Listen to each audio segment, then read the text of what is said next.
A highly popular rock star is asking you to take a minute from all this fun and excitement. But I'm afraid he couldn't be here tonight, and so you've got me.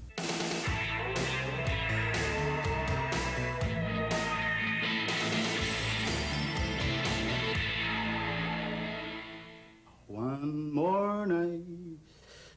Oh, how embarrassing. I'm a drummer. I write songs and I sing them. I'm not a great singer. I'm not a great songwriter. Certainly not a great pianist. It doesn't bother me where I fit in, but I just don't know where I fit in, you know, which makes life exciting. I can dance, I can talk. This is all me. Take it or leave it. Okay, well, let's get on with it. All right, Phil, no question about it. The busiest rock star of the past 10 years has to have been Phil Collins. He's done it all, from Genesis to solo artist to drummer, producer, actor, and all-around good guy. He's been everywhere. Well, I was first given a drum when I was 3, but that was just a regular drum, you know, that every kid gets. And then when I was 5 years old, because I'd taken to this drum, my uncles made me a kit of drums, which was on a crisscross bit of wood with poles sticking up out of each corner, and a triangle hanging on one, and a cymbal hanging on another, and a couple of drums. And I used to sit in the living room with my mum and dad and play along with the TV. I had a drive, you know, I mean, I had a drive to want to do what I did, you know, and I never had ambitions, I just had this drive to be a drummer. That drive took Phil to several years of session work around London until he answered an ad in a British music paper calling for, quote, a drummer sensitive to acoustic music. Yeah, we arrived and I was too early to audition, so they said, do you want to go for a swim? So I thought, swimming pool? Yeah, that's fantastic. So I went for a swim, and while I was swimming, all the other drummers were auditioning, and I learnt by their mistakes what I was supposed to do.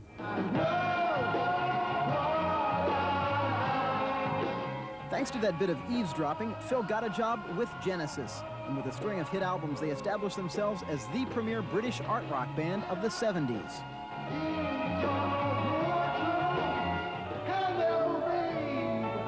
But in 1975, as Genesis appeared to be on the verge of worldwide recognition, lead singer Peter Gabriel decided to quit the band. I wanted the situation where I could follow other interests and do other projects. The office went through loads and loads of tapes, you know, the ones that were obviously no-hopers, they kind of rejected, and then they sent the rest down to us. And we had a lot of weirdos, because of Pete and all the costume things. Yes. But also the weird photographs that appeared of you know, guys in sort of odd masks and things, you know. And we listened to them, and from that we selected about half a dozen people who we actually auditioned in person. We auditioned many people and actually took a guy into the studio only to find out that really the guy we wanted was the girl next door. We'd always thought that Phil would probably sing some of the softer things because he had done in the past, and we thought we could increase that share, you know. But we weren't too sure how he'd cope with the screaming stuff.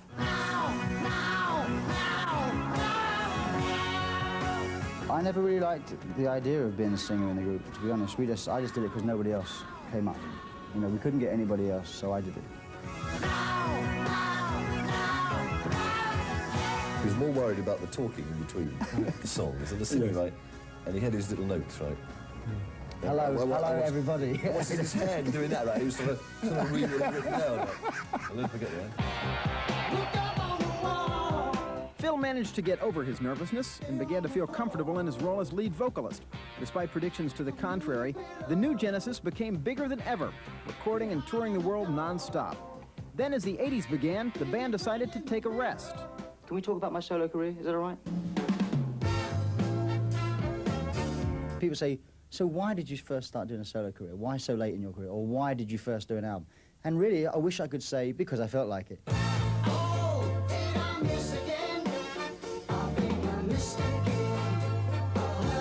But really, it was because my marriage broke up, you know, and suddenly I had the time, I had the inclination, I had all this, you know, things going on in my mind. I wanted to get out, and that was really why it started.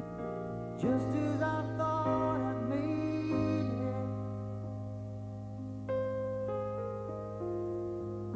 you walk back into my life,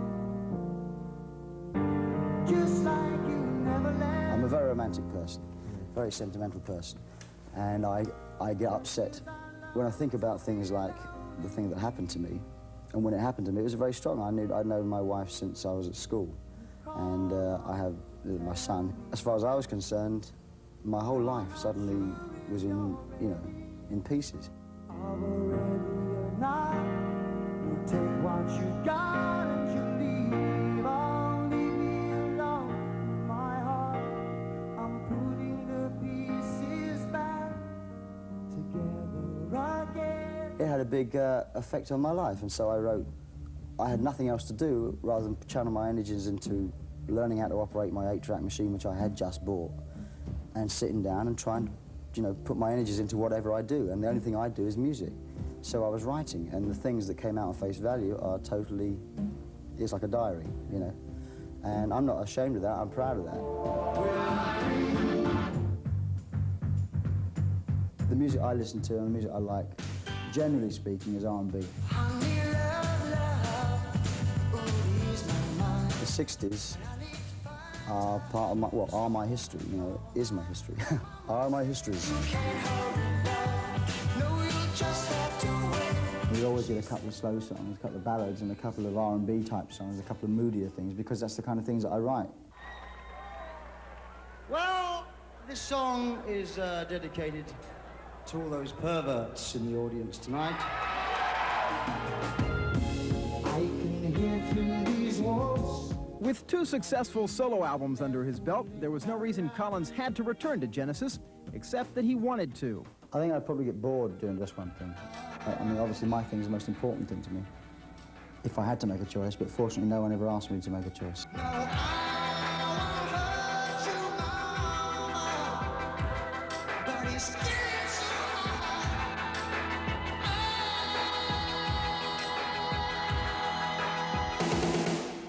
Touch the screen. Touch the screen. Heal. Heal. Heal. In the name of Jesus. Free. Heal. You got a groovy kind of love. Very nice. I got 2 of these tonight. I got 1 last night, 2 tonight. I got 2 bras last night and a shoe, and I got 3 extra bras tonight. So when I retire, it's a lingerie shop for me.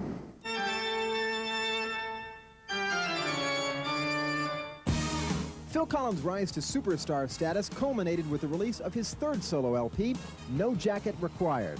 We spend vast amounts of money in hotel rooms, and they don't qualify you to drink in the bar and eat in the restaurant unless you have the right bloody jacket on.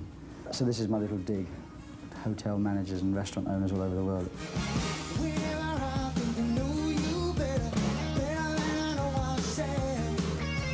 No Jacket was, to me, a more hotter album. It was very hot, dance-orientated, some songs.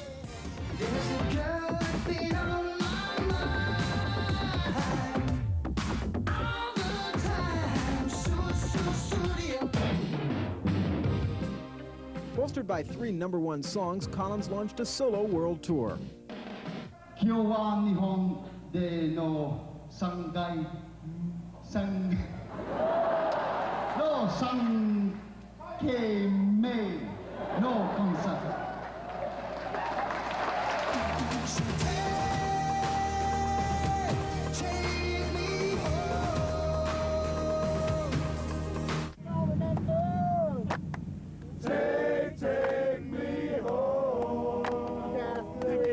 I have something that I want to show you because this is quite extraordinary. Charlene, bring in the jacket. We send our clothes to the dry cleaners most days to get things washed or cleaned. But this stupid place that we sent it to in Lexington decided to wash the clothes. It doesn't fit quite as well as it used to. Nice, though it might be, it's made to measure for somebody, but definitely not me. In all, No Jacket yielded 5 hit singles and earned just as many Grammy nominations. Here we are, in downtown Los Angeles. No Jacket Required, Phil Collins. For an evening of gaiety and laughter. Phil Collins. Here's my ticket. No Jacket Required, Phil Collins.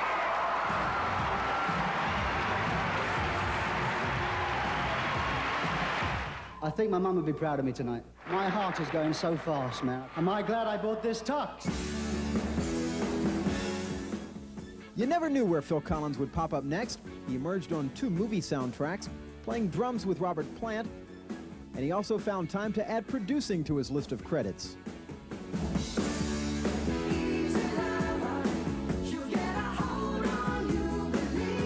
All I do as a producer is really direct the music into a certain direction that I like. You know, I sort of produce records that I like to listen to.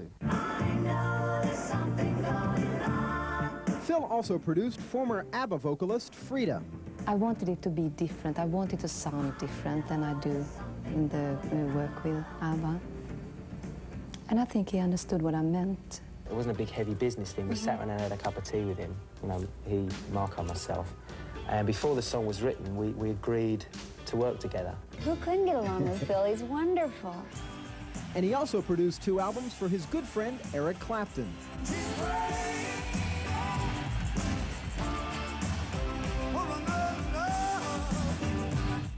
I actually like his pace because he's not as reckless as people think he is in terms of speed. You know, he doesn't work that fast, he just works steady. The big moments for me came the first guitar solo, or the first vocal, is how do you turn around to Eric and say, I mean, everything sounded good. Good evening, America, good evening, London, and good evening, the world. Then on July 13th, 1985, Phil captured the world's attention by playing both Live Aid concerts in London and Philadelphia. To me, it was a day of logistics, a day of getting somewhere and hurrying up to get somewhere. Well, 9:45, I woke up English time. I really didn't think I was going to be the only person doing it. I just got up, got the kids breakfast, and then got in the car, dropped them off at my mum's place. Originally, John Taylor and Simon Le Bon were going to do it because Power Station and Duran Duran were going to do the same thing. We came to Wembley, and I did a few songs with Sting.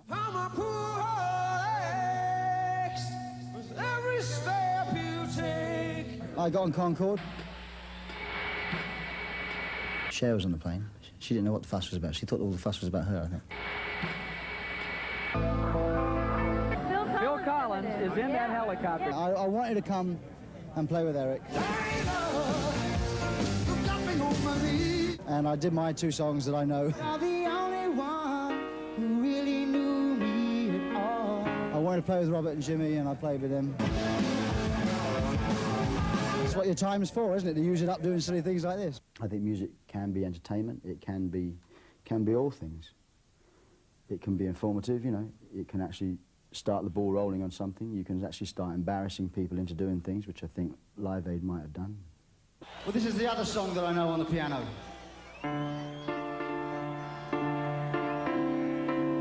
Phil's numerous benefit appearances always featured the same haunting song, whose meaning has been debated for years.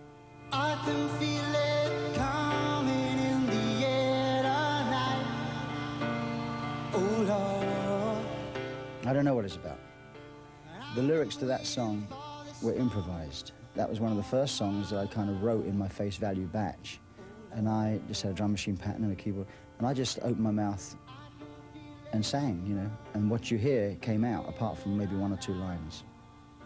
So when people say, did you actually witness a drowning and not help anybody? Did you actually see someone die? You know, no, I didn't. And I've never seen anybody die. But I know the reason why you keep your silence. Up until recently, I only could play a couple of songs that sounded good on my own. In the Air, fortunately, was a song that I actually did at the Secret Policeman's Other Ball way back. And that sounds, I thought, I'm going to try playing this on my own, you know. And instead of doing the big drum break on In the Air, I stopped. Everyone in the audience went da da da da da da da da. It was a great night for me. I mean, I thought, God, I can play this on my own. And really, I mean, Townsend said to me, he said, I don't believe you're not going to play that bloody song again, are you? You know. And I said, it's the only one I know, really, that I can play and sounds good. And at Live Aid, I did it the same thing twice, you know. And I got it right the second time as well, which is probably why I did it twice.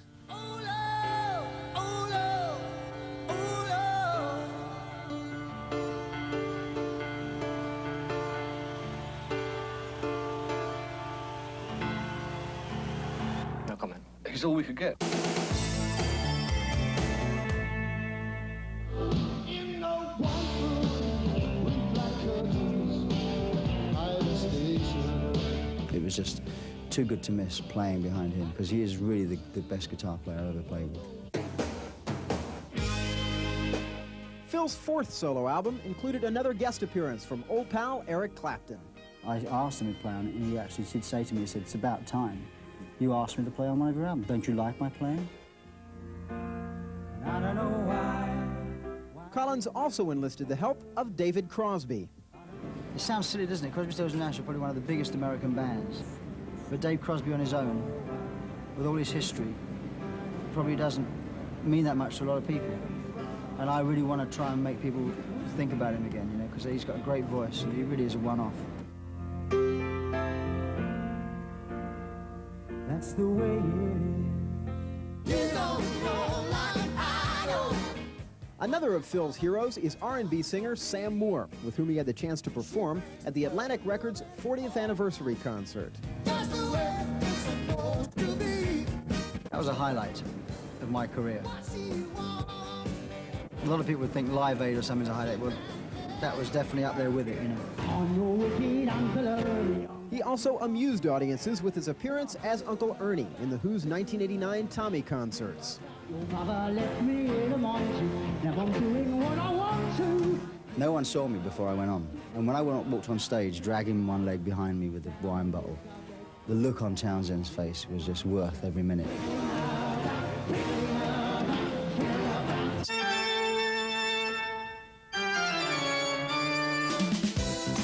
When he was younger, Phil had done a little acting, on stage as the Artful Dodger in Oliver Twist, as well as in several films, including a fabled appearance in the Beatles' A Hard Day's Night. I got a call along with a lot of my friends to turn up at the Scala Theatre, which is no longer there in London, to scream at the Beatles and get paid for it. And that's really what we all did for a whole day, you know. It's great. And I've looked for me in the film, but I've never seen me. The acting career was revived when an offer came from Miami Vice. They asked me to do it, and they sent a script, and I looked at it, and I said, God, this is a big part, man. I can't do this. And they said, don't worry about it. Just come, just learn whatever you want to learn. Again, you know, it was very loose. Absolutely correct! And I thought, God, this is great fun. I haven't, you know, this is better than what I remember it was when I was a kid. And I thought, well, I want to do some more of this. And his movie debut as an adult came with the release of Buster. I'm not a traditional leading man. I'm not your chiseled Sting, Simon Le Bon character, you know? So therefore, maybe it's easier for me to, and I don't mind making myself look kind of stupid.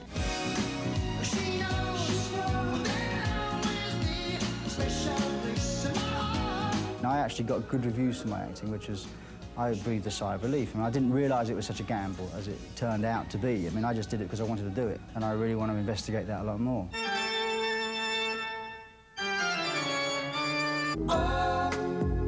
Think twice, 'cause it's another day for you and me in paradise. I kind of view it as sort of me sitting at the back of a class, you know, something, saying, excuse me, this bothers me, does it bother anybody else? You know, and seeing if anybody else picks up on it, and then the thing starts rolling. You know, I'm not one of life's great thinkers, and I don't have any answers for any of these problems.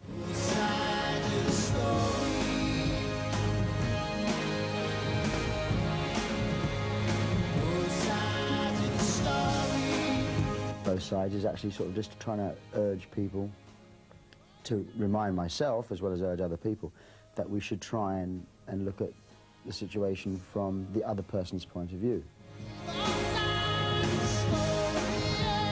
I kind of write about what bothers you. I mean, even the love songs are about what bothers you. You know, One More Night was like, you know, come on, please, just give me one more chance. You know I can make things different. I know. It's all a question in varying degrees of what bothers you as an individual. So how does it end? Music was what I wanted to do from the age of 5, really. I mean, seriously, from the age of 12, 13. But I was playing drums since I was 5 years old. If I was just doing my solo career, I think I'd get bored with it. You know, I'd dry up, probably. But I am fundamentally a drummer, although I actually do love singing and songwriting. Well, as a singer, I'd say I'm, you know, modest legend.